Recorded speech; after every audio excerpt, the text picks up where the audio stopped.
drug was formerly a therapeutic wonder, but now known as a drug stimulating terrorism?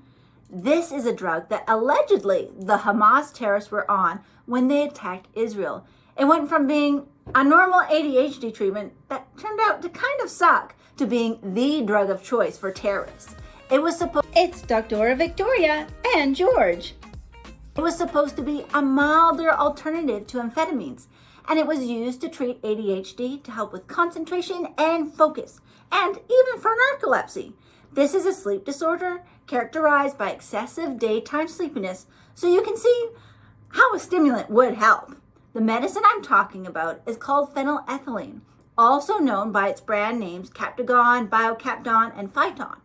It is a stimulant drug that was originally developed as a combination of amphetamine and theophylline. Amphetamines are those stimulants that we use in ADHD, and theophylline is a medicine we use for asthma and COPD. Now it is being dubbed the ISIS drug and has a reputation for fueling terrorism. And it's not just terrorists. Ever wondered what the bougie folks in the Middle East use when they want to get high? And not the healthy way with some exercise. While phenylethyline has largely been removed from medical use, it has gained notoriety for its illicit use in some regions, particularly in the Middle East.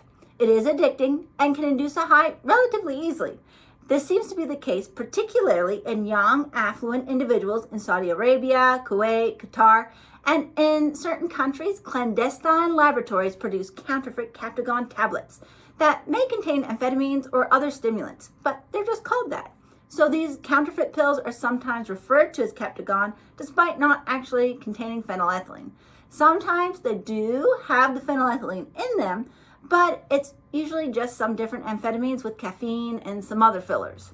Right now, it seems to be the most common in the Middle East, but it pops up every now and then in other places, and it is popular in Western Asia as well. It was first synthesized in the 1960s and primarily used as a prescription medicine for various conditions, including that ADHD and narcolepsy, like I mentioned.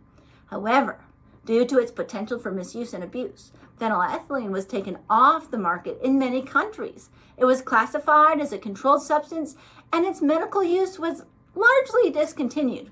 It has no indications in the USA, and many places around the world, the authorities, they don't even recognize it when they come across it because it is a little bit more of a niche product.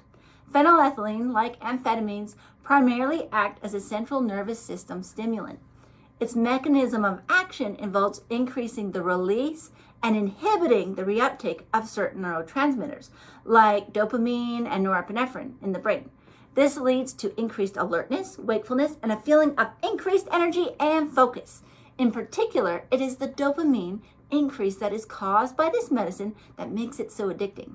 Dopamine works on reward centers in our brain. So every time you use it, you feel good. If you want to learn some more about some substances of abuse, check out this video on marijuana or this video about alcohol.